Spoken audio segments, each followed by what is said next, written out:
आवाज येतोय का?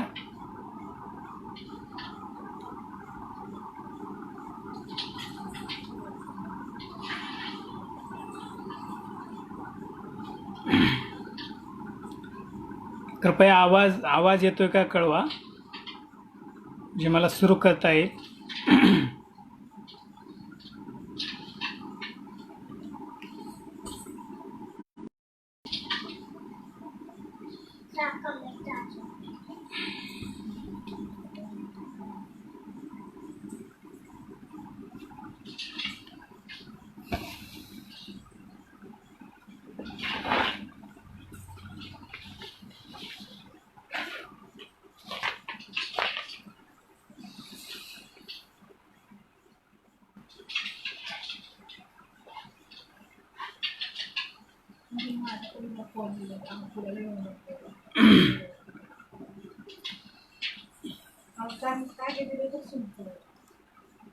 सर बोलू का?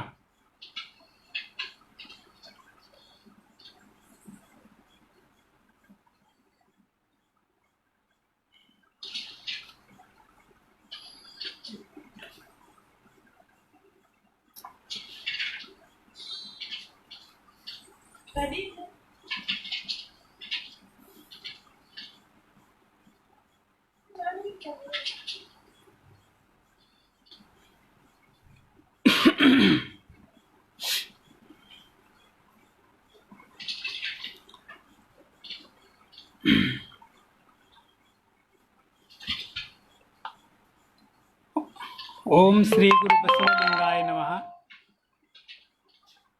विश्वविभूती महात्मा बसवेश्वरांना विनम्र अभिवादन करून 16व्या शतकात मराठी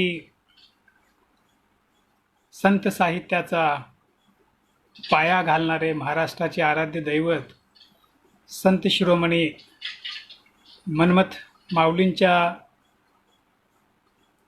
स्मृतीला अभिवादन करून संत मन्मथादी संतांची परंपरा समर्थपणे पुढे चालवत आपल्या सर्वांच्या हाती एक समृद्ध वारसा दिलेले आदरणीय राष्ट्रसंत डॉक्टर शिवलिंग शिवाचार्य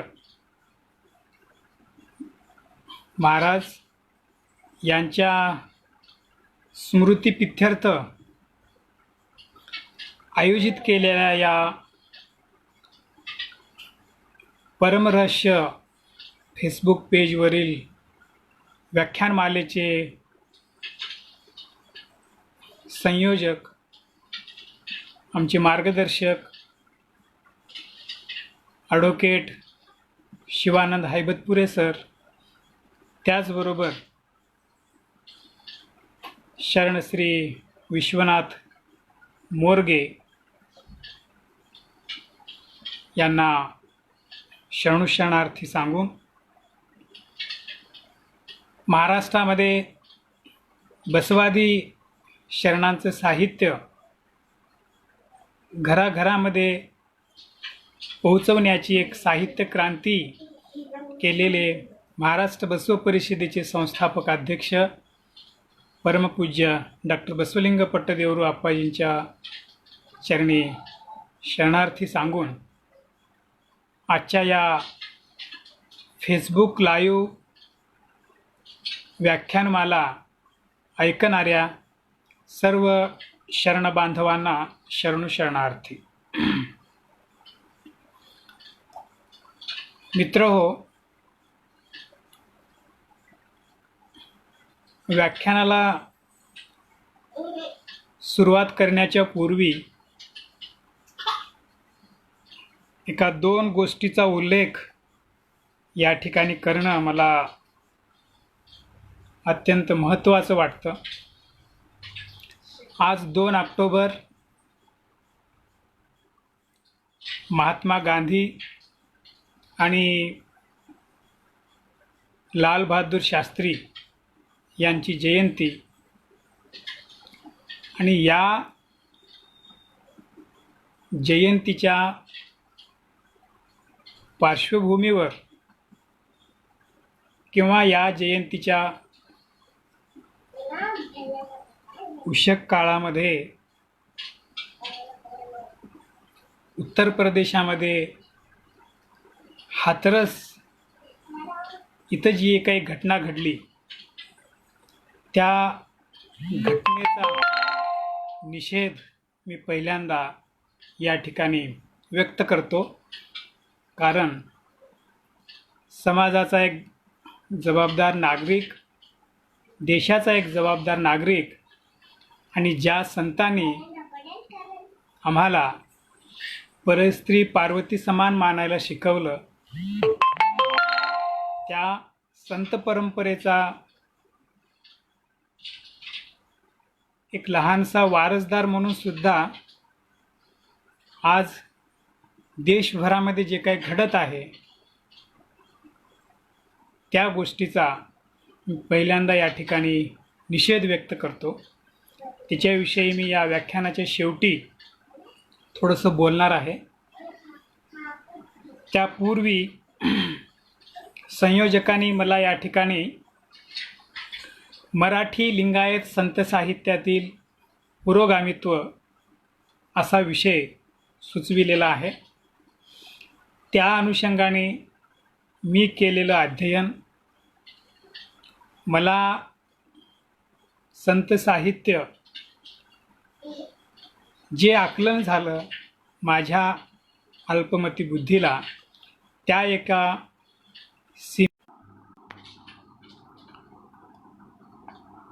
मराठी लिंगायत संत साहित्याचा अभ्यास करत असताना किंवा या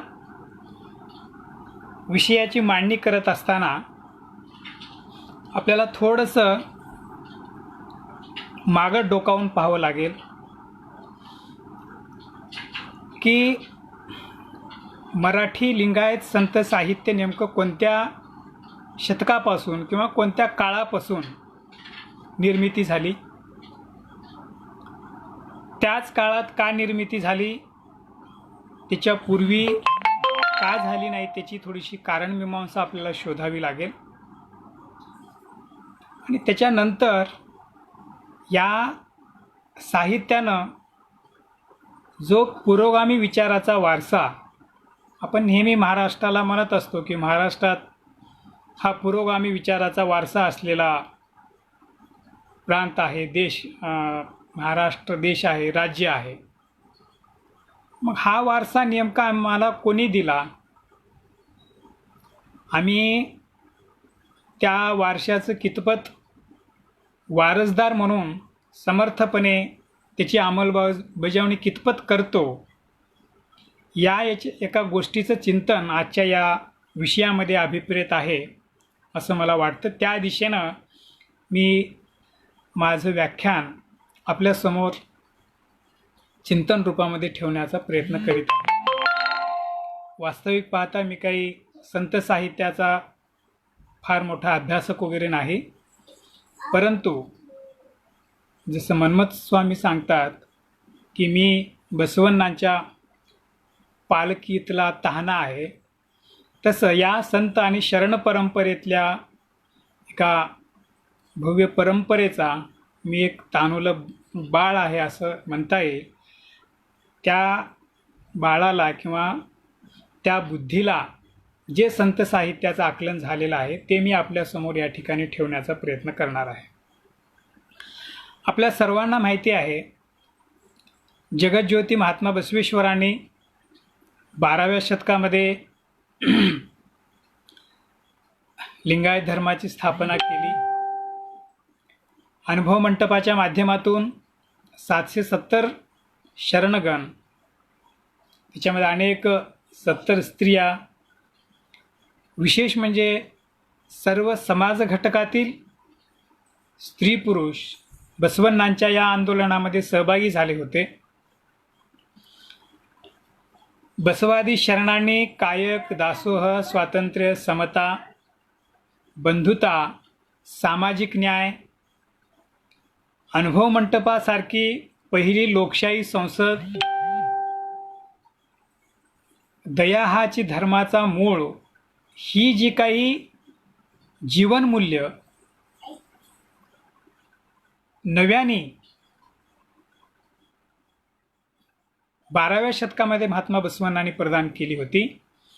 बसवण्णांच्या आणि एकंदरीत बसवादी शरणांच्या परंपरेमध्ये जे काही नवं परिवर्तन घडून आलं त्याला आपण कल्याण क्रांती असं म्हणतो. तो विषय मी जास्त या ठिकाणी मांडणार नाही, कारण पुढं आपल्याला मराठी संत साहित्याकडे यायचं असल्यामुळं. परंतु ही सगळी बसवण्णांनी केलेली समग्र क्रांती ज्या एका विशिष्ट व्यवस्थेला मान्य नव्हती, त्या व्यवस्थेने हरळय्याचा मुलगा शीलवंत आणि मधुरसाची मुलगी लावण्यवती यांच्या प्रतिलोम विवाहाचं निमित्त करून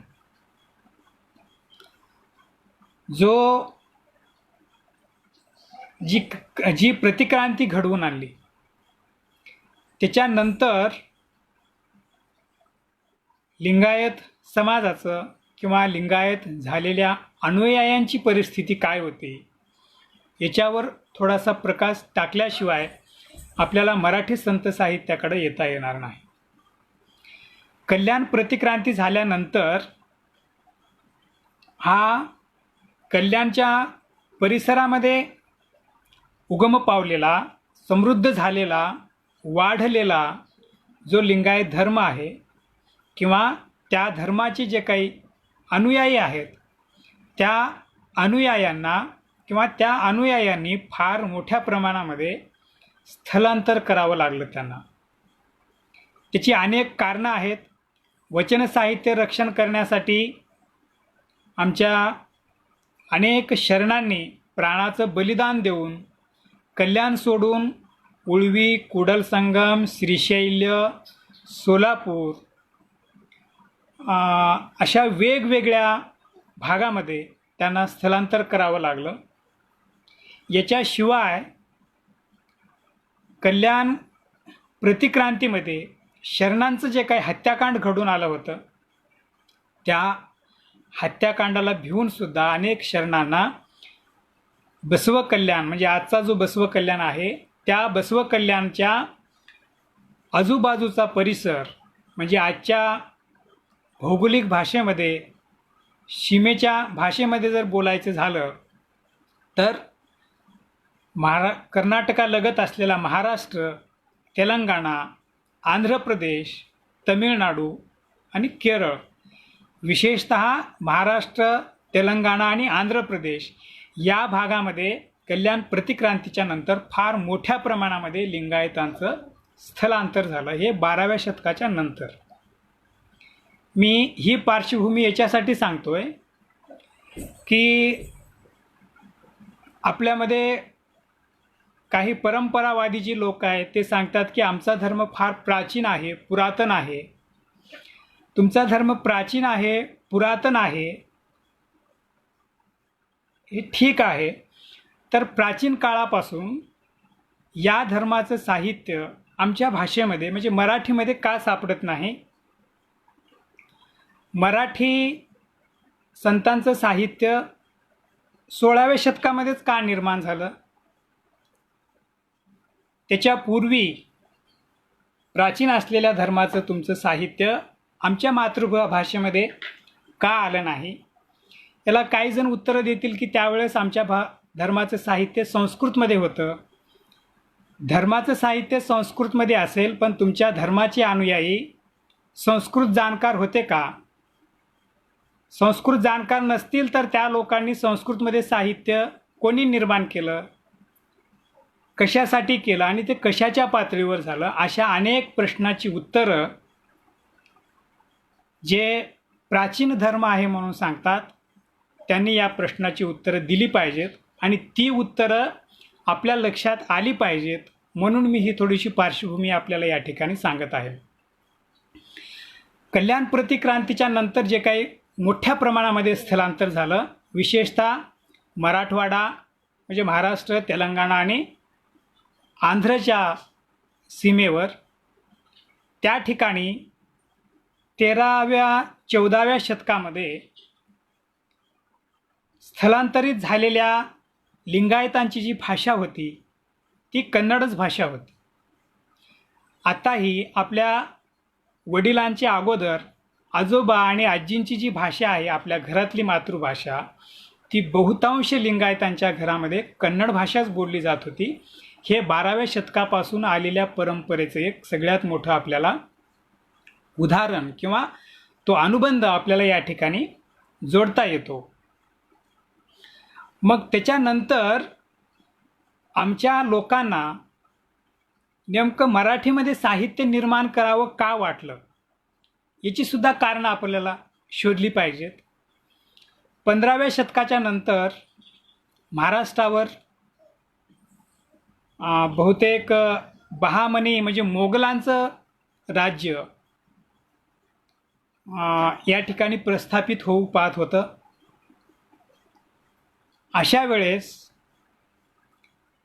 जे स्थलांतरित झालेले मूळ कन्नड भाषिक लिंगायत होते, त्या लोकांनी नंतरच्या काळामध्ये म्हणजे 14व्या-15व्या शतकामध्ये, विशेषतः 15व्या शतकाच्या नंतर म्हणजे 15व्या आणि 16व्या शतकाच्या मध्यभागामध्ये त्यांनी कन्नड भाषा विस्मृतीत जात त्यांना मराठी भाषा आत्मसात करावीशी वाटू लागली. कारण ते त्या प्रांतामध्ये त्या भाषिक लोकांच्या सहवासामध्ये राहत होते. जोपर्यंत त्यांना कन्नड भाषा येत होती, त्यांच्याभोवती कन्नड संस्कृती होती, कन्नड भाषेचं वातावरण होतं, तोपर्यंत बसवादी शरणांचं साहित्य कन्नडमध्ये असल्यामुळं आमच्या पूर्वजांना मराठी भाषेमध्ये साहित्य निर्मिती करण्याची गरज वाटली नाही. परंतु कन्नड ज्यावेळेस विस्मृतीत जाऊ लागली आणि मराठी भाषेचं आणि मोगलांचं म्हणजे सत्ताधारी इकडं राजकीय आणि धार्मिक आणि पुरोहित वर्गांचं सांस्कृतिक आक्रमण ज्यावेळेस लिंगायत समाजावर होऊ लागलं, नेमकं त्यावेळेस आमच्या लोकांना आपल्या भाषेतलं म्हणजे मराठी आपल्या मातृभाषेतलं साहित्य आपण निर्माण केलं पाहिजे याची जाणीव प्रकर्षानं जाणवू लागली. आणि ही जाणीव झालेला या समाजातला पहिला महात्मा कोण असेल तर ते संत शिरोमणी मन्मथ माऊली यांना ही जाणीव मोठ्या प्रमाणामध्ये झाली. आणखी एक पार्श्वभूमी आपल्याला या ठिकाणी सांगितली पाहिजे. कल्याण क्रांतीच्या नंतर शरण परंपरेचाच वारसा घेऊन 12व्या शतकाच्या नंतर वारकरी संप्रदाय महाराष्ट्रामध्ये अस्तित्वात आला. शरण परंपरेच्या धर्तीवरच संत नामदेव, ज्ञानेश्वर, चोखोबा, गोरोबा काका अशा संत मांदियाळींनी महाराष्ट्रामध्ये वारकरी संप्रदायाची पायाभरणी त्या ठिकाणी केली होती. त्याचा परिणाम नंतरच्या काळामध्ये स्थलांतरित झालेल्या लिंगायतावर होऊ लागला आणि स्वतःची भाषा, स्वतःची संस्कृती हे विसरत वारकरी संप्रदायाचा प्रभाव या लिंगायत समाजावर होत असलेला आपल्याला गाढ प्रमाणामध्ये दिसून येतो. कारण मन्मथ स्वामींनी जो लढा निजू नका जागा जागा आपल्या स्वधर्माने वागा किंवा मन्मथ आलासे भूलोका आता कोणी भिवू नका, ही दोन जी काही वाक्य मन्मथ माऊलींनी आपल्या साहित्यामध्ये वापरलेले आहेत, हे दोन चरण अभंगातले आपल्याला मन्मथकालीन सामाजिक, राजकीय, धार्मिक परिस्थितीचं आकलन या ठिकाणी करून देतात. नेमकं अवैदिक असलेली वारकरी परंपरा संत एकनाथाच्या काळामध्ये म्हणजे मन्मथ स्वामीचा तो काळ जवळचा, एकनाथाच्या काळामध्ये वारकऱ्यांचं सुद्धा वैदिकीकरण होत आलं होतं आणि त्याचा एक फार मोठा प्रभाव हा लिंगायत समाजावर जाणवत होता. आणि त्या काळातले लिंगायत हे स्वतःची संस्कृती, स्वतःचा धर्म, स्वतःची अस्मिता, स्वतःची स्वतंत्र ओळख विसरले होते. म्हणून मन्मथ माऊलींना या ठिकाणी निजू नका जागा जागा आपल्या स्वधर्माने वागा, अशी एक उद्घोषणा, असं एक अभय किंवा मन्मथालाशी भूलो का आता कोणी भिवू नका, हे अभय या समाजाला मन्मथ माऊलींना द्यावं लागलं. ही पार्श्वभूमी आपल्याला लक्षात घेतल्यानंतर संत साहित्याच्या, विशेषतः मराठी लिंगायत संत साहित्याच्या उगमाची कारणं आपल्याला या अशा पद्धतीनं, म्हणजे मला जे काही आकलन झालेलं आहे ती अशा पद्धतीची आहेत असं मला या ठिकाणी सांगावंसं वाटतं. आणखी एक गोष्ट आपल्याला या ठिकाणी सुरुवातीला लक्षात घेतली पाहिजे की अनेक लोक असं सांगत असतात की फार प्राचीन परंपरा आहे, वीरशैवांची कीर्तन परंपरा कैलासातल्या भृंगीपासून सुरू होते, असंही अनेक कीर्तनकार या संप्रदायातले सांगत आलेले आहेत. तर माझ्यासमोर असा एक प्रश्न आहे, जर कीर्तनाची परंपरा वीरशैव असेल की मग ते वीरशैव लिंगायत, तो विषय आपण नंतर अभ्यासू, ह्या संप्रदायातल्या कीर्तनाची परंपरा कैलासातल्या भृंगीपासून सुरू होत असेल तर त्याच्यानंतर दुसऱ्या कुठल्याही राज्यामध्ये एकदम 16व्या शतकामध्येच ही परंपरा महाराष्ट्रामध्येच का निर्माण झाली, दुसऱ्या वेगवेगळ्या राज्यामध्ये? कारण शिव हे तर संपूर्ण भारत देशाचं दैवत आहे. शिवसंस्कृती या मूळ देशाची, द्रविड देशाची, द्रविडियन संस्कृती म्हणजेच ती एक शिवसंस्कृती आहे.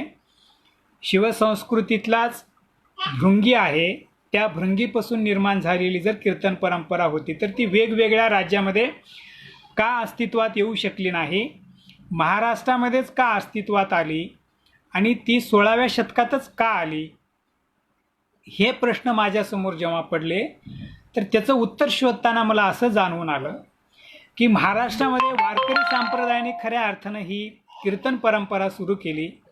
या कीर्तन परंपरेचं आकर्षण स्थलांतरित झालेल्या लिंगायतांना ज्यावेळेस होऊ लागलं त्यावेळेस हे स्वधर्म स्वसंस्कृती विसरू लागले.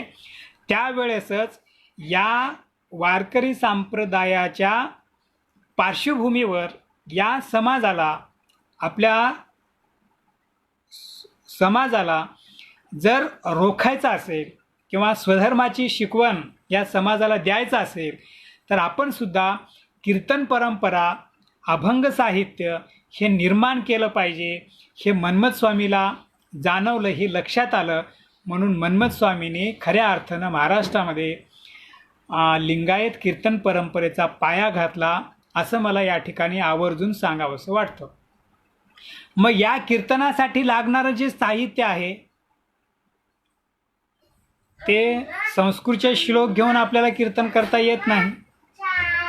संस्कृत ही इथल्या सामान्य बहुजनांची, लिंगायतांची किंवा अन्य कोणत्याही संप्रदायाची भाषा नाही. मग आपला धर्म जर इथल्या सामान्य समाजापर्यंत पोहोचवायचा असेल, आपला विचार इथल्या सामान्य लोकांपर्यंत पोहोचवायचा असेल तर आपल्या भाषेमध्ये आणि लोकांना अपेक्षित असलेल्या परंपरेमध्ये दिलं पाहिजे. याची जाणीव जेव्हा मन्मथ माऊलींना झाली त्यावेळेस मन्मथ माऊलींनी लिंगायत कीर्तन परंपरेला आरंभ केला आणि या कीर्तन परंपरेसाठी लागणारं जे अभंग साहित्य आहे ते अभंग साहित्यसुद्धा पहिल्यांदा मन्मथ स्वामींनी लिहिलं. म्हणून मन्मथ माऊली हे खऱ्या अर्थानं मराठी लिंगायत संत साहित्याचे प्रवर्तक म्हणता येईल किंवा पहिले अभंगकार किंवा या मराठी संत साहित्याचे पहिले निर्माते असं आपल्याला मन्मथ स्वामीला या ठिकाणी म्हणावं लागेल. काही अभ्यासकांनी शांतलिंग स्वामीचा संदर्भ वेगवेगळ्या ग्रंथामध्ये दिलेला आहे. मी स्वतःसुद्धा सुरुवातीला असंच मानत होतो की शांतलिंग स्वामीपासून कदाचित ही परंपरा निर्माण झाली असेल, परंतु नंतर डॉक्टर MM कलबुर्गी किंवा वेगवेगळ्या संशोधकांनी जेव्हा शांत संप्रदायाचा अभ्यास पुढे आला, शांत हा जसा वैष्णव, शैव, वीरशैव तशा पद्धतीनेच शांतसुद्धा नाथ याच्यासारखा, सिद्ध याच्यासारखाच शांत हा एक संप्रदाय कर्नाटकामध्ये मोठ्या प्रमाणामध्ये होता आणि शांतलिंग स्वामी हे शांत संप्रदायाचे एक अनुयायी होते असं नंतरच्या अभ्यासातून मला जाणवू लागलं. म्हणून मी या ठिकाणी थोडंसं जाणीवपूर्वक जेव्हा मराठी संत साहित्याची सुरुवात ती मन्मथ स्वामीपासूनच झाली असं या ठिकाणी मला वाटते आणि ते सत्याला अधिक जवळच आहे असं मला या ठिकाणी मनापासून सांगावंसं वाटते. मग संत साहित्यामध्ये जी मूल्य आहेत, कीर्तनाची जी काही आमच्या परंपरा आहे, संत नामदेवांनी सांगितलं की नाचू कीर्तनाचे रंगी आणि ज्ञानदीप लावू जगी, ही जी परंपरा आमच्या संतांनी घेतली त्या परंपरेचं मूळ कारण, मूळ उद्देश हाच होता की समाजामध्ये वाढवलो की सदाचार, सद्विद्येचा भडीमार, हो सर्वत्र साचार, हाची प्रसाद आवडे. हे संत मन्मथ माऊलीने जे काही प्रसाद मागितला तो प्रसादच या कीर्तन परंपरेचा मूळ उद्देश असलेला आपल्याला दिसून येतो. त्याच्यासाठी त्यांनी कीर्तन परंपरा आणि अभंग साहित्याला सुरुवात केली. मग अभंग साहित्य, कीर्तन परंपरा ही मन्मथ स्वामीच्या नंतर अनेक त्या परंपरेतल्या संतांनी, मग संत ते बसवदास असतील, शिवदास असतील, बसवदास नंतरचे लिंगेश्वर स्वामी, शिवदास, जीवनस्वामी, महादेव प्रभू, लक्ष्मण महाराज, त्याच्यानंतरसुद्धा अनेक संत होऊन गेलेले. म्हणजे अगदी बसवदास आणि भावंडीबाईपर्यंत ही परंपरा, म्हणजे 19व्या शतकापर्यंत ही परंपरा येते. या परंपरेपर्यंत ही परंपरा निरंतर चालत आलेली होती आणि 21व्या शतकामध्ये या परंपरेचं, मरगळलेल्या या परंपरेला पुनरुज्जीवित करण्याचं एक मोठं काम राष्ट्रसंत डॉक्टर शिवलिंग शिवाचार्यांनी केलं. म्हणून त्यांच्या स्मृतीप्रित्यर्थ होत असलेली ही व्याख्यानमाला अत्यंत महत्त्वाची आणि त्यांना खऱ्या अर्थानं श्रद्धांजली, आदरांजली, शरणांजली अर्पण करणारी ठरते. म्हणून या व्याख्यानमालेमध्ये सहभागी होताना मला एक विशेष आनंद या ठिकाणी होत आहे.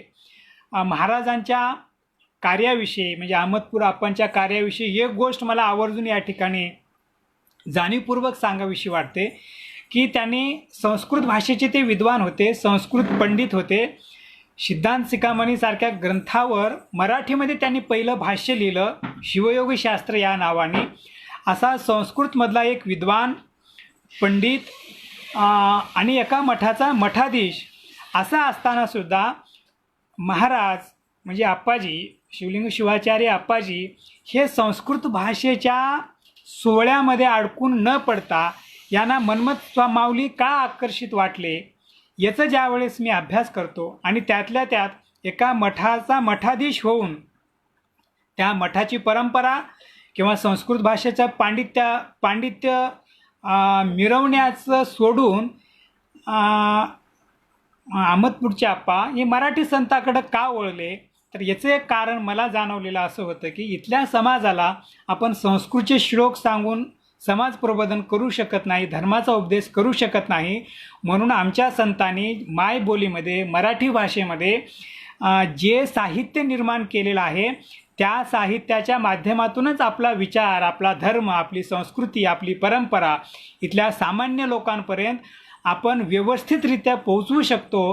ही जाणीव ज्यावेळेस मन्मथ माऊलींच्या नंतर, या संत परंपरेच्या नंतर ती जाणीव पहिल्यांदा झालेला मठ परंपरेच्या व्यवस्थेतला पहिला शिवाचार्य जर कोणी असेल, किमान माझ्या अभ्यासातला तरी, तर ते राष्ट्रसंत शिवलिंग शिवाचार्य ठरतात.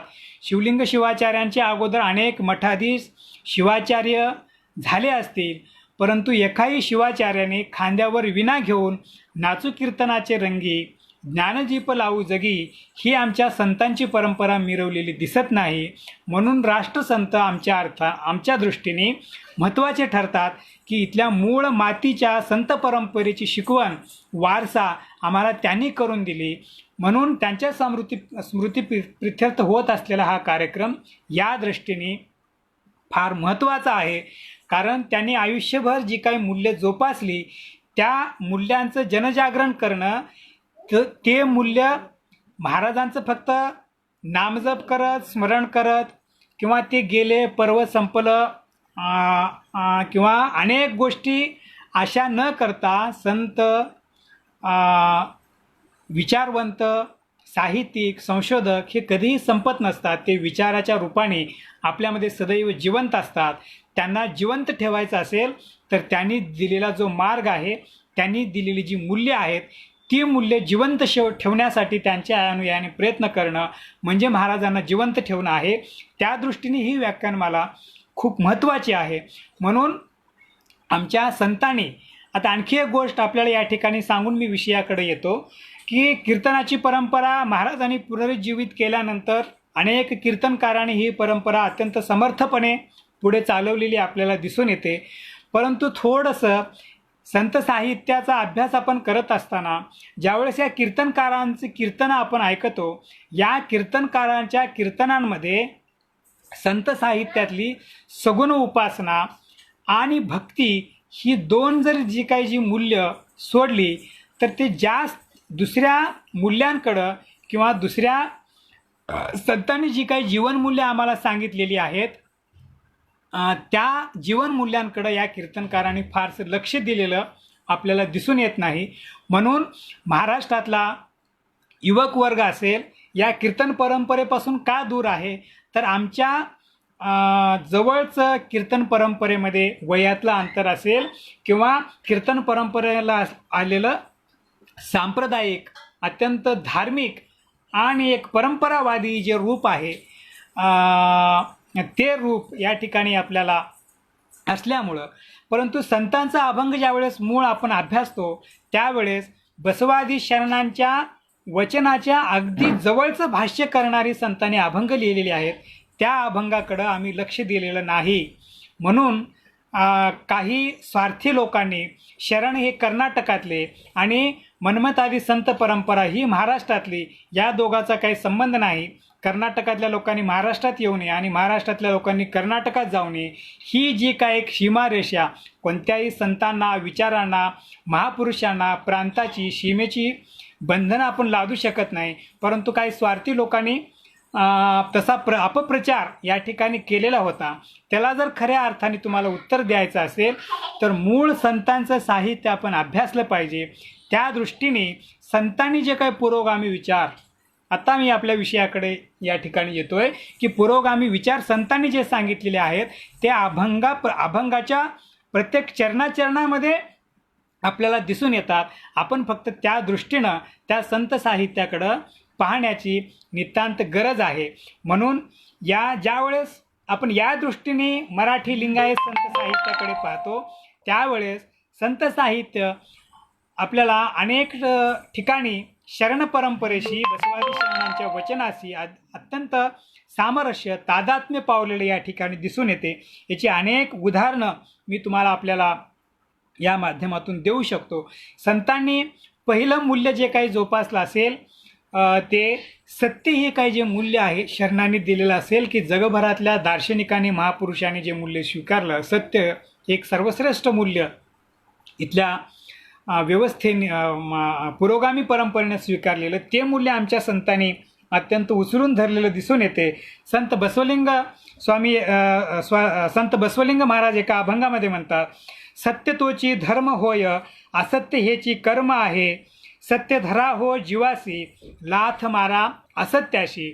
अशी भाषा आपल्या अभंगातून संत बसवदासांनी या ठिकाणी वापरलेली आहे. आणि याच्याही पुढं जाऊन संतांनी, शरणांनी जे काही एक संदेश आम्हाला दिला होता, की सगळ्या कोणताही भेदभाव न करता सगळे अनुभव मंटपामध्ये सहभागी झाले होते. तीच परंपरा मोठ्या अभिमानानं, मोठ्या आनंदानं, वैभवानं आमचे संत मिरवताना दिसतात.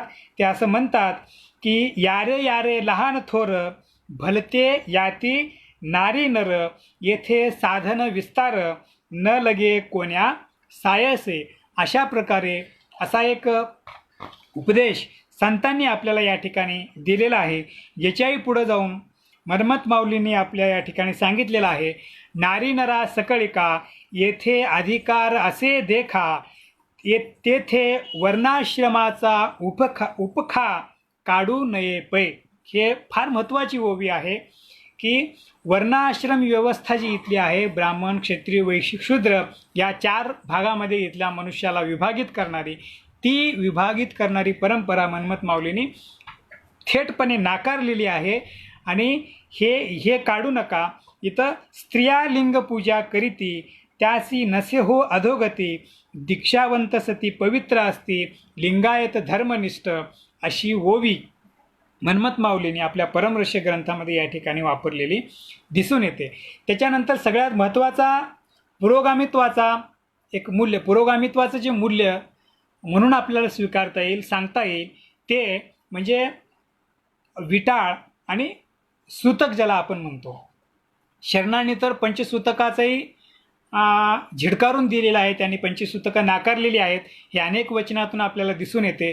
परंतु आमच्या संतांनी सुद्धा शरण परंपरेचा वारसा किती समर्थपणे पेललेला आहे याचं एक उदाहरण म्हणून आपल्याला विटाळाच्या संदर्भानं पाहता येते.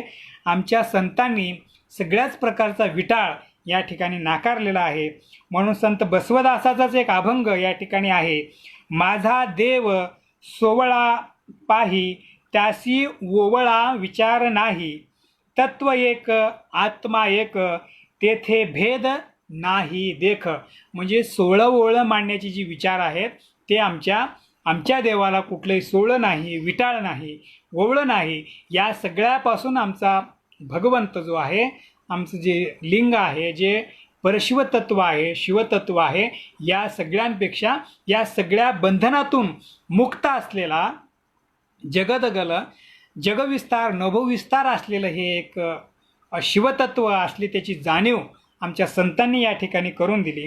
याच्याही पुढं जाऊन ते अत्यंत आज पुरोगामी म्हणवणाऱ्या परंपरा जो विचार सांगतात तोच विचार आमच्या संतांनी 16व्या 17व्या शतकामध्ये कशा पद्धतीने सांगितलं आहे बघा. जन्मता विटाळ मरता विटाळ, मध्येची सोवळे कैसे तुझ, काम क्रोध मांग चर्मक शरीर, सोवळे निर्धार काय मग. त्याच्या पुढे जाऊन म्हणतात, आम्हा नसेची विटाळ अंगी पातकाचा मळ, आम्ही शिवभक्त केवळ मुद्रांकित तेथीचे. किती सुंदर विवेचन संत मनमथ माऊलींनी या ठिकाणी केलेलं आहे की स्त्री विटाळ झाल्याशिवाय कुठलाही गर्भ राहू शकत नाही. म्हणजे मनुष्याचं जननाला मूल कारणीभूत असलेली नैसर्गिक प्रक्रिया कोणती असेल तर ती मासिक पाळी येणं, ज्याला प्रस्थापित व्यवस्थेनं विटाळ संबोधलेलं आहे. म्हणून आमच्या संतांनी सांगतात, म्हणजे जन्माचं विटाळ मानतात, मृत्यूचं विटाळ मानतात, जातीचं विटाळ मानतात, उच्चिष्टाचं विटाळ मानतात, सूतक मानतात. हे कुठलंही सूतक आम्हाला नाही. कारण जन्मतानी विटाळात जन्मलो, मरतानी विटाळात मरणार आहोत.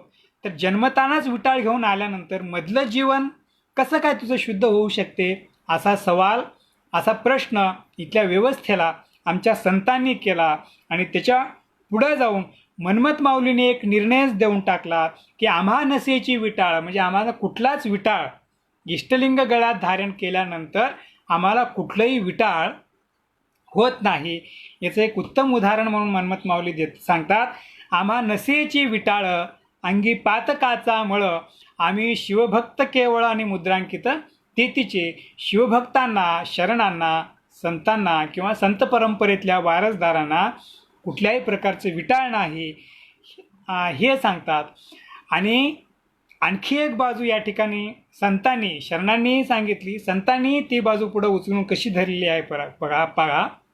म्हणजे समाज प्रबोधन, धर्मजागृती किंवा समाजाला ज्यावेळेस तुम्हाला एक नवी व्यवस्था, नवी समाजव्यवस्था, पर्यायी समाजव्यवस्था निर्माण करायची असते, त्यावेळेस सगळं तुम्हाला नाकारून चालत नाही. तर एखादी गोष्ट नाकारताना तुम्हाला दुसरी एक पर्यायी व्यवस्था त्या ठिकाणी स्वीकारावी लागते. हीच व्यवस्था आमच्या संतांनी या ठिकाणी स्वीकारलेली दिसते. म्हणून शरणांनी हे पंचसूतक, जन्ममरण हे विटाळ नाकारलं, परंतु एक विटाळ आमच्या संतांनी सांगितलेलं आहे. ते विटाळ कोणतं आहे ते अभंगातून मनमथ माऊलींनी सांगतात. साधनेती हीच दोन्ही, साधा तरी भक्तजनी, परद्रव्य परनारी, याचा विटाळ तू धरी. फार महत्त्वाचा मुद्दा आहे हा, की तुम्हाला विटाळच मानायचं आहे. आमच्यात तर विटाळ नाही, हे पहिला गोष्ट झाली. तुम्हाला जर विटाळ मानायचाच झाला तर कशाचा मानायला पाहिजे? म्हणजे विद्रोह ज्याला आपण म्हणतो, विद्रोह एक नाकारतो आणि एक स्वीकारणं, याला विद्रोह म्हणतात. हाच विद्रोह आमच्या संतांनी केला, की पंचसूतक, जन्म मरण उच्चिष्ट जाती ही सगळी विटाळ आमच्या संतांनी नाकारली.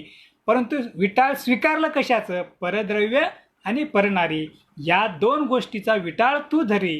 म्हणजे या दोन गोष्टीचं विटाळ तू मान. म्हणजे एक नको, तर मानायचं असेल तर याला मान, आणि हे मानलंच पाहिजे असाही आग्रह संतांनी केलेला आहे. त्या दृष्टीने संत साहित्याकडं, मराठी संत साहित्याकडं आपण पाहिलं पाहिजे. म्हणून हा जो मुद्दा आहे, पुरोगामी विचार मांडत असताना फक्त पुरोगामी किंवा एक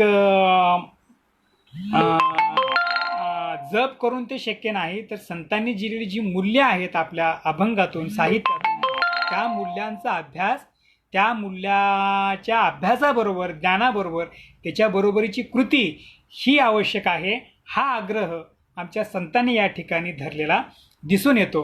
परंतु ही जी काही जीवनमूल्य आहेत, ही जीवनमूल्य अलीकडच्या काळातल्या कीर्तनकार फारशा प्रमाणामध्ये सांगत असलेले आपल्याला दिसून येत नाहीत.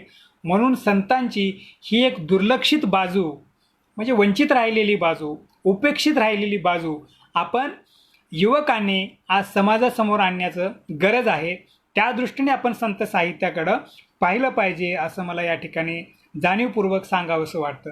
त्याच्यानंतर पुढं संतांनी असं सांगितलेलं आहे, ह्या विटाळाबरोबरच विशिष्ट प्रकारचे विधी निषेधाचे कर्म आमच्या संतांनी नाकारलेले आहेत. विधी आणि निषेध एक दोन शब्द आपल्याला या ठिकाणी दिसून येतात. विधी म्हणजे वेदाने जे अशा प्रकारे वागलं पाहिजे म्हणून जी आज्ञा केली आहे त्या आज्ञाला विधी म्हणतात.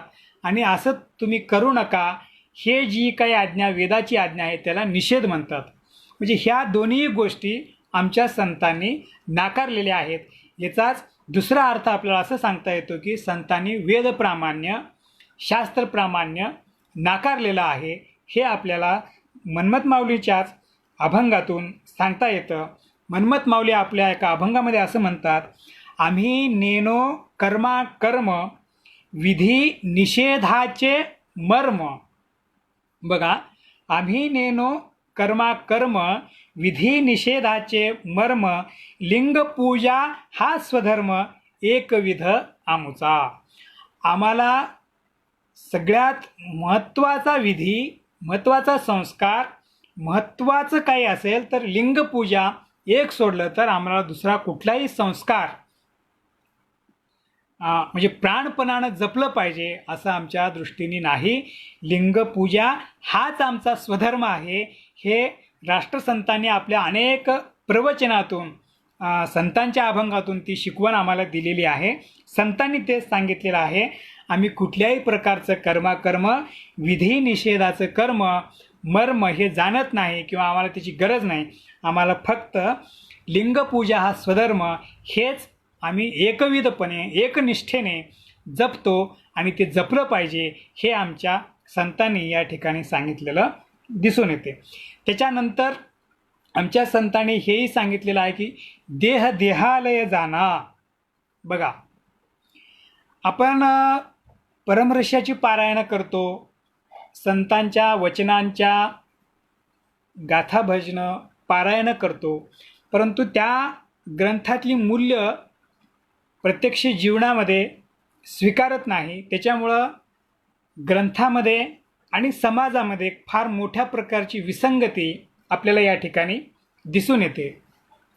संतांनीच आपल्याला देवालय जाना, मध्ये शोभे आत्माराम विश्वराणा, देवाचे मंदिर आत आत्मा परमेश्वर अशी शिकवण संत लक्ष्मण महाराज आणि संत शिवदासांनी दिलेली असताना सुद्धा आपण स्थावर उपासनेकडं, मंदिर संस्कृतीकडं का झुकतोय? मंदिर बांधण्यासाठी इथल्या देशाचं राजकारण 70 वर्ष कशा पद्धतीनं ढवळलं जातं आणि तो मुद्दा समोर करून इथली प्रस्थापित व्यवस्था सत्तेवर कशी येते याची उदाहरणं गेल्या काही वर्षापासून आपण पाहतोय. म्हणून आमच्या संतांनी शरणांनी या परंपरेला छेद दिला आणि त्यांनी स्पष्ट सांगितलं की देह हेच खऱ्या अर्थाने बसवण्णांचंच वचन आहे. सधन बांधती देवालय देवा गरीब मी करू काय, देहची माझे देवालय देवळाचे खांब माझे पाय, मस्तक हे सुवर्ण कळश स्थावर पावे नाश जंगम हे अविनाश. याच वचनाचा मराठी अनुवाद, याच वचनाचं मराठीतलं आशय आमच्या संतांनी हेच सांगितलेलं आहे. देहदेवाचे मंदिर आता आत्मा परमेश्वर हे शिवदास माऊली सांगतात. तर लक्ष्मण महाराज म्हणतात देह देवालय जाणा मध्ये शोभे आत्मराणा. त्याच्याही पुढे जाऊन म्हणतात देह काशी क्षेत्र आत्मा विश्वनाथ होतो अखंडित नामघोष, येव देवी आता पुरे हे साधन अवचित धन सापडले. याच्याही पुढे जाऊन आणखी एका संतांनी सांगितलेलं आहे पाषाण देवळ पाषाणाची मूर्ती नयेची प्रचिची देवपणा. या ठिकाणी अल्लमप्रभूच्या एका वचनाची आठवण तुम्हाला करून देतो. अल्लमप्रभू आपल्या एका वचनामध्ये सांगतात की दगडाचा देव आणला, त्या दगडावर दुसरा दगड ठेवला आणि त्या दगडावर दगड मारल्यानंतर तू कुठं गेलास, म्हणजे दगडातला देव कुठं गेला असा प्रश्न अल्लमप्रभू विचारतात. तोच आशय एका संताच्या लिंगायत मराठी संताच्या अभंगामध्ये कशा पद्धतीने आलेला आहे बघा. पाषाण देऊळ पाषाणाची मूर्ती, म्हणजे सगळं दगडाचंच आहे, देऊळ दगडाचं आहे, मूर्ती दगडाची आहे, मग तिथं प्रचिती कशी काय येणार आहे तुला, नयेची प्रचिती देवपणा. त्याच्या पुढे सांगतात देहची देऊळ आत्मा विश्वनाथ असता भाग्यवंत वाया धुंडे.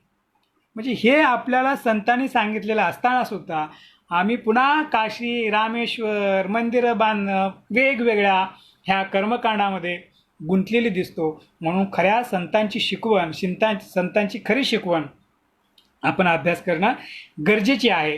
त्याच्या पुढं जाऊन मनमथ माऊलींनी जे इथल्या शैव परंपरेतल्या वीरशैव परंपरेतल्या लोकांनी आमच्या धर्मामध्ये नसलेली जी काही आचरणं या धर्मातली कर्म म्हणून आपल्याला सांगत आहेत, त्याला आमच्या संतांनी कशा पद्धतीनं छेद दिलेला आहे.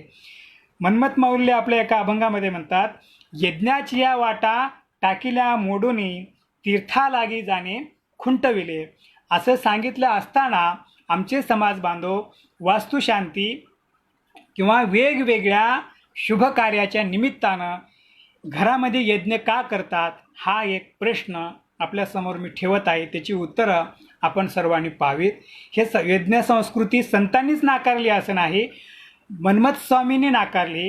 त्याच्याही पुढं जाऊन शिवदासांनी, आपण दररोज शिवपाठ म्हणतो, त्या शिवपाठातलाच एक अभंग आपल्यासमोर मी या ठिकाणी आवर्जून ठेवू इच्छितो. दक्ष प्रजापती यज्ञ करू गेला शिरच्छेद झाला तयाचा की. हे आपण दररोज म्हणत असताना आपल्याच घरामध्ये यज्ञ कशी काय होतात हे आपण आत्मावलोकन, त्याचं आत्मचिंतन करण्याची फार मोठी गरज या ठिकाणी आपल्यासमोर आहे.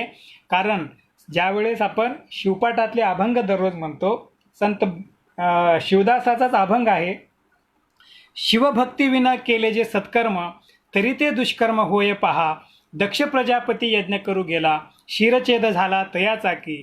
चंडादी सद्भक्त वधुनी पितर पावले सत्वर मोक्षपदा, शिवदास म्हणे ऐशी शिवभक्ती कर्माकर्मी गुंती नसे जेथे. कदाचित कळस थोडंसं मागं पुढं होण्याची शक्यता आहे. माझा सांगायचा आशय हा आहे की आमच्या मनमतादी संत परंपरेने यज्ञ संस्कृती, यज्ञ परंपरा, होम हवन हे पूर्णपणे नाकारलेलं आहे. ते करायचं की नाही हे आपण ठरवायचं आहे.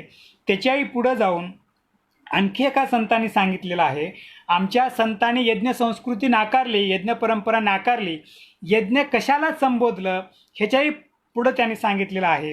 एका नामापुढे कोटी यज्ञ बापुढे, शिव उच्चारिता वाचे तो तर ब्रह्मपदी नाचे. बघा, यज्ञ आमची संस्कृती नाही. तुम्हाला जर यज्ञाचं पुण्य प्राप्त करायचं असेल तर सोपं साधन आमच्या संतांनी सांगितलेलं काय आहे, एकदा फक्त तुम्ही शिवनामाचा उच्चार करा. एकदा शिवनामाचा उच्चार तुम्हाला कोटी यज्ञाची फलप्राप्ती करून देऊ शकते. एवढा मोठा विश्वास, एवढा एक बलाढ्य पाठिंबा एवढा मोठा एक आशावाद आमच्या संतांनी दिलेला असताना आपण का चुकतो, हे मात्र आत्मचिंतन करण्याची गरज आहे. त्याच्याही पुढे जाऊन सांगतात, योग यागादी सकळ सर्व नाम मंत्रमुळं, म्हणजे सगळ्याला आमच्या संतांनी नाम हे एकमेव औषध सांगितलं. आणि नामाविन अन्य योगयाग तप करिता ते सोपे नाही बारे. त्याच्याही पुढं सांगतात, कारण वेळ होत चाललेला आहे, आणखी सांगायचे बरेच मुद्दे असल्यामुळं मी फक्त काही संदर्भ घेऊन पुढे जातो. यज्ञाची या वाटा टाकिल्या मोडोनी तीर्था लागी जाणे खुंटविले, असं मन्मथ माऊलींनी सांगितलेलं आहे. शिवदास स्वामी पुढं काय म्हणतात, आम्ही न करू ही व्रते नच जाऊ दुजिया तीर्थे, न करू योग अभ्यास नेनो तपाचे सायास. त्याच्या पुढं जाऊन सांगतात, काया हेच काशी वाचा वाराणसी, कासया हिंडसी तीर्था लागी, तीर्थी जाऊन या काय ते पाहासी, उदक पाशानाशी पडल्या गाठी, जप तप सकळ एक शिवनाम, तया विन साधन नाही अनेक अनेक नाही. म्हणजे या ठिकाणी यज्ञयाग, तीर्थयात्रा, जप तप, अनुष्ठान ह्या सगळ्या गोष्टीला आमच्या संतांनी विशिष्ट प्रकारे छेद दिलेला आहे, म्हणजेच त्याने ते नाकारलेलं आहे. हे आपण कुठंतरी समजून घेतलं पाहिजे. आमच्या दृष्टीने एकच व्रत आहे, आमच्या दृष्टीने एकच तीर्थ आहे, आमच्या दृष्टीने एकच देवालय, देह हेच देवालय आहे, आमच्या दृष्टीने काया हेच काशी आहे, काया हेच वाराणसी आहे. हे आमच्या संतांनी पुन्हा पुन्हा आपल्या अनेक अभंगातून या ठिकाणी सांगितलेलं आहे. आपण फक्त त्याच्याकडं डोळे उघडे ठेवून पाहण्याची गरज आहे. त्या दृष्टीने आपण याचं चिंतन करावं असं मला वाटतं. याच्याही पुढं जाऊन संतांनी वर्ण, जात, कुळ, गोत्र हे नाकारलेलं आहे. याच्या संदर्भामध्ये अनेक वचनं, परमरहस्यातल्या ओव्या आपल्याला या ठिकाणी सांगता येतील. मन्मथ माऊलीच एका ह्याच्यामध्ये सांगतात, वर्ण श्रेष्ठत्व त्यांनी कशा पद्धतीने नाकारलेलं आहे.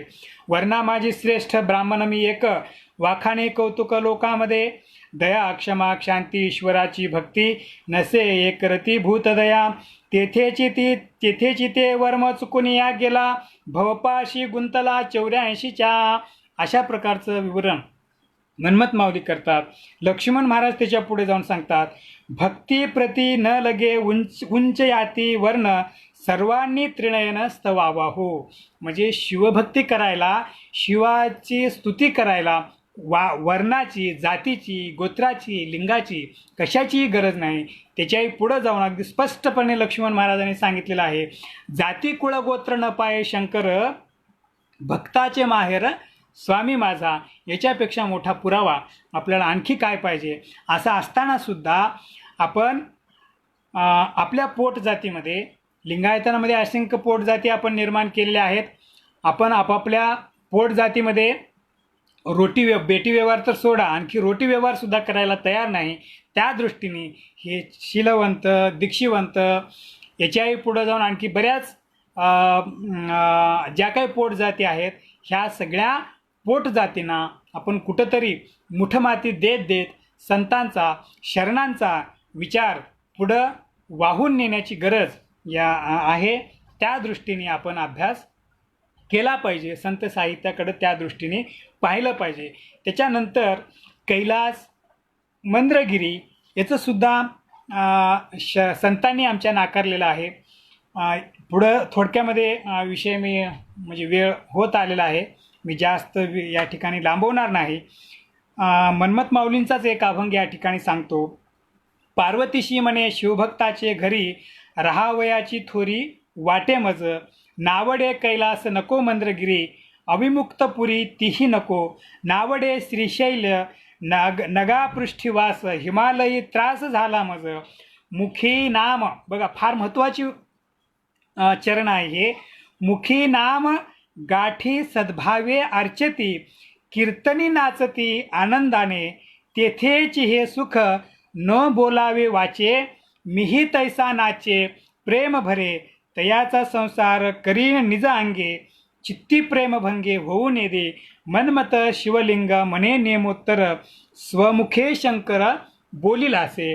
मनमत माऊलीने स्वतः शंकराच्या शिवाच्या मुखातल्या शब्द घेऊन तुम्हाला विश्वास देतात, त्याची साक्ष पटवून देतात की मी कुठंतरी वैकुंठात आहे, कुठंतरी कैलासात आहे, त्या पर्वतावर आहे, ह्या पर्वतावर आहे, त्या पर्वतावर कोणीतरी उपदेश केला असं नाही. तर मला खऱ्या अर्थानं कशाची भूक आहे? प्रेमाची भूक आहे.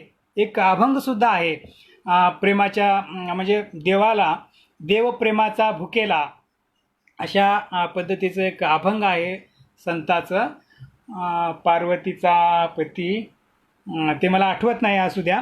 परंतु या ठिकाणी जे संतांनी सांगितलेलं आहे की हे सगळं मला आवडत नाही, हे सगळं मला नको आहे, तर मला सर्वाधिक प्रेम कुठं होते, मी सर्वस्वाचं भान कुठं विसरून जातो, मी कुठं तल्लीन होतो हे सांगताना, आणि मी कुठं राहतो हे देव स्वतः सांगताना, मनमत माऊली मुखेनं ते सांगताना असं सांगतात, मुखी नाम कंठी सद्भावे अर्चिती, कीर्तनी नाचती प्रेम भरे.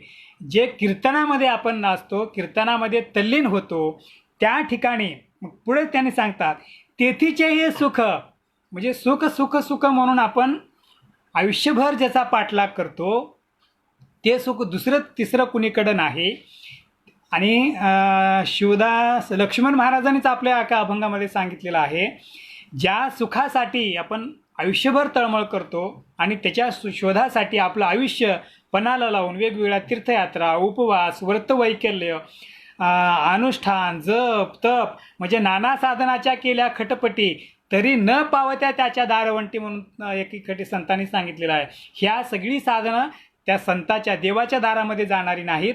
देवाच्या दारामध्ये जाणारे नाही, देवच आपल्या दारामध्ये येणारे साधन संतांनी आपल्याला सांगितलेलं आहे. ते जर साधन कोणतं असेल तर ते कीर्तन, भजन हे सांगितलेलं आहे. म्हणून ते म्हणतात मुखी नाम गाठे सद्भावे अर्चिती, कीर्तनी नाचती आनंदाने, तेथीचे हे सुख न बोलावे वाचे, मीही तैसा नाचे प्रेम भरे, तयाचा संसार करीन निजांगे. बघा जे इथं या ठिकाणी ओवी आलेली आहे, प्रेमाचा अंकित पार्वतीचा पती, नो सोडी संगती प्रेमळाची. तुम्ही जर त्या देवावर प्रेम केलात तर तो जो परमात्मा आहे, शिव परमात्मा, तो तुम्हाला सोडून जातच नाही, तुमच्याजवळच राहतो. याच्याही पुढे जाऊन सांगतात की त्याचा संसार स्वतः परमात्मा करतो. म्हणजे एवढी समर्पितता भगवंत तुमच्याजवळ करायचा असेल तर तुम्ही फक्त काय केलं पाहिजे? कीर्तन केलं पाहिजे. कीर्तन म्हणजे फेटा बांधायचं आणि टाळकऱ्यांना घेऊन उभा टाकणं एवढंच अर्थ त्याचा अपेक्षित नाही. सातत्यानं देवाचं नामस्मरण, त्या नामस्मरणाबरोबर संतांनी दिलेली जी काही मूल्य आहेत त्या मूल्यांचं आपल्या प्रत्यक्ष जीवनामधलं आचरण, त्या आचरणाच्या बरोबर सदैव संताचं नामस्मरण म्हणजे कीर्तन आहे. असं ज्या भक्ताच्या घरी होते त्या भक्ताचं अंगणच खऱ्या अर्थानं वाराणसी आहे, त्या भक्ताचं अंगणच खऱ्या अर्थानं कैलास आहे. आणि त्या भक्ताच्या अंगणामध्ये देवसुद्धा नांदायला येतो, देव तिथं त्याच्यासोबत संसार करतो. हे आमच्या संतांनी एवढ्या म्हणजे दूरदृष्टीने, एवढा पुरोगामी विचार संतांनी या ठिकाणी दिलेला आहे. म्हणून आपल्याला देवाला देण्यासारखं आपल्याकडं खरंच अर्थानं काही वस्तू असेल तर ते फक्त प्रेम आहे. भक्ती प्रेमाविना ज्ञान नको देवा, असं अनेक अभंग आपल्याला त्या अनुषंगानं सांगता येतील. वेळ झाल्यामुळं त्या विषयाकडे मी जास्त वळणार नाही. एकच गोष्ट आपण लक्षात ठेवली पाहिजे, आपण ज्या सुखासाठी धडपडतोय ते सुख जर तुम्हाला खऱ्या अर्थानं प्राप्त करायचं असेल तर दोन्हीच गोष्टी, दोन साधनं आपण फक्त लक्षात ठेवली पाहिजे. परद्रव्य परनारी याचा विटाळ आणि मुखे नाम गाठी सद्भावे अर्चिती, कीर्तनी नाचती आनंदाने, तेथीचे हे सुख न बोलवे वाचे, मीही तैसा नाचे प्रेम भरे. म्हणजे आपण म्हणतो की आपण सगळे कळसूत्रे बाहुली आहोत त्या परमात्म्याचे, पण त्या परमात्म्याला आपल्या हातातलं बाहुलं बनवायचं असेल तर संतांनी दिलेलं एक साधन म्हणजे तुम्ही भजन करा, त्याच्यावर प्रेम करा. आणि त्याच्यावर प्रेम करा म्हणजे फक्त मूर्तीवर, मंदिरातल्या देवावर प्रेम करा असं संतांना सांगायचं नाही. यत्र जीवहा तत्र शिवहा, म्हणजे जिथं जिथं जीव आहे त्या प्रत्येक जीवात्म्याच्या ठिकाणी शिव आहे. याचाच अर्थ असा आहे प्रत्येक माणसावर प्रेम करणं म्हणजेच त्या देवावर प्रेम करणं, प्रत्येक जीवावर प्रेम करणं म्हणजेच त्या शिवावर प्रेम करणं.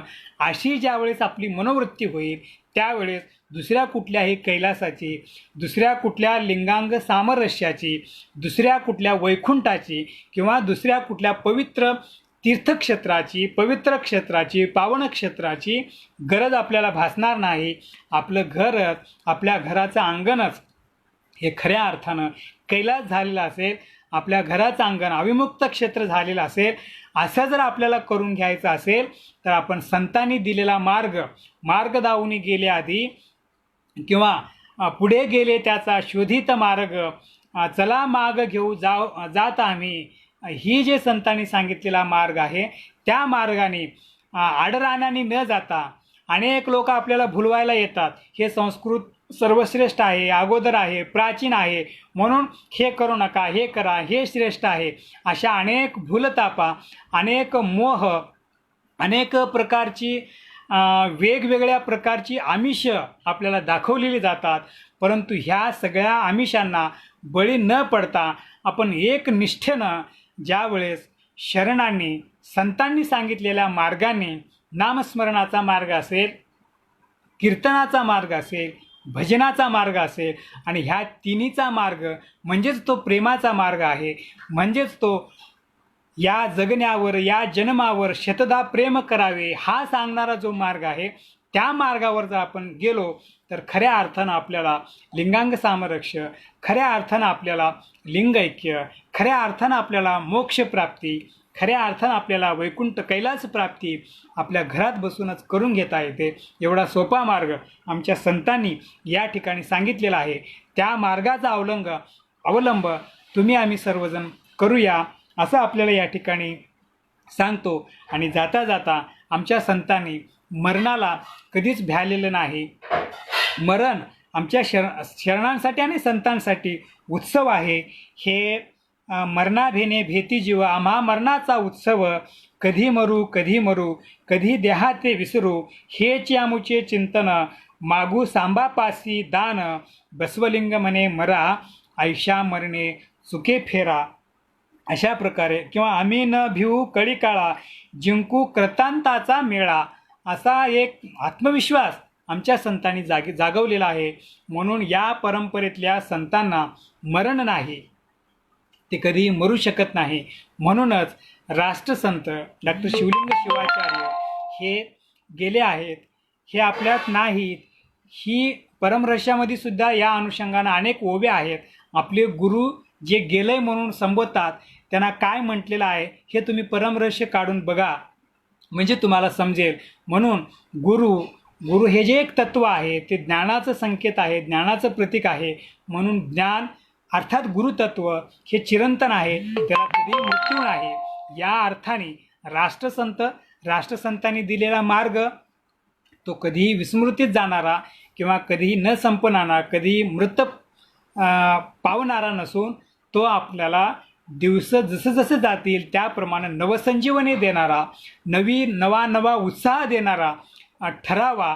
त्या दृष्टीने आपण राष्ट्रसंताचं चिंतन करावं.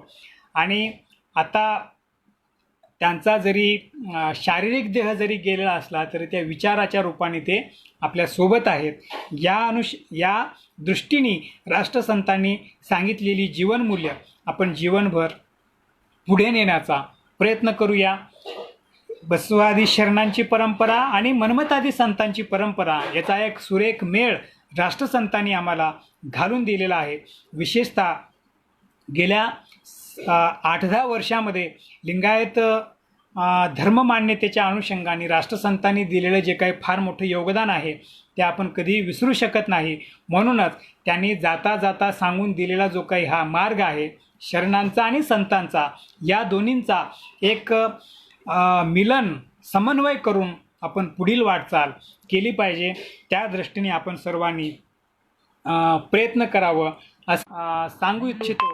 आणि आपलं जास्त वेळ न घेता मी माझ्या या वाणीला किंवा माझ्या व्याख्यानाला या ठिकाणी पूर्णविराम देण्याच्या अगोदर ह्या 7-8 दिवसांमध्ये संत परंपरेचा एक वारसदार म्हणून, या परंपरेतला एक लहानसा कार्यकर्ता म्हणून याची मी पुन्हा एकदा आपल्या सर्वांना जाणीवपूर्वक आठवण करून देतो की हाथरस उत्तर प्रदेशमधली घडलेली जी काही घटना आहे त्या घटनेचा आपण तीव्रपणे निषेध व्यक्त केला पाहिजे.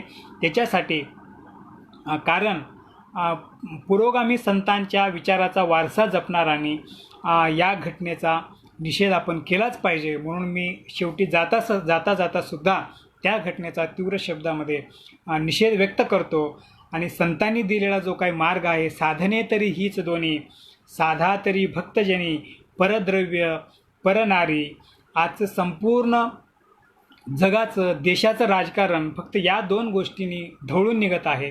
म्हणून याला जर आपल्याला तिलांजली द्यायचं असेल तर संतांच्या या 2 गोष्टीचा आपण विचार प्रामुख्यानं स्मरणात ठेवूया. त्या पद्धतीनं आपला समाज, आपलं कुटुंब, आपलं राज्य, आपलं राष्ट्र घडवूया, असं एक आपल्याला या ठिकाणी एक आपल्या चरणी विनंती करून मी माझं व्याख्यान या ठिकाणी थांबवतो. आपण सर्वजण आपला अमूल्य वेळ देऊन लाईव्ह हे माझं व्याख्यान या ठिकाणी ऐकलात. या बोलण्यामध्ये जर काही थोडंसं कमी जास्त झालं असेल किंवा अज्ञानानं किंवा अजाणतेपणाने काही वाक्य, काही शब्द कोणाला बोचले असतील तर ते आपण सर्वांनी उदार अंतकरणाने, कारण श्रोता म्हणजे संत ज्ञानेश्वरांनीच सांगितलेलं आहे, श्रोता कसा आहे तर प्रत्यक्ष तुम्ही महेशाची या मूर्ती म्हणजे शिवाची उपमा श्रोत्यांना दिलेली आहे. आणि शिव भोळा आहे म्हणून तुम्ही ऐकणारे सुद्धा त्या भोळ्या अंतकरणाने माझे चुकलेले शब्द आपण सर्वांनी माफ करावेत, असं मी आपल्याला या चरणी सांगू इच्छितो. आणि ही वाकपुष्प पूजा समर्पित हो श्री गुरु राजा, एवढंच सांगून मी या ठिकाणी थांबतो. सर्वांना शरणो शरणार्थी.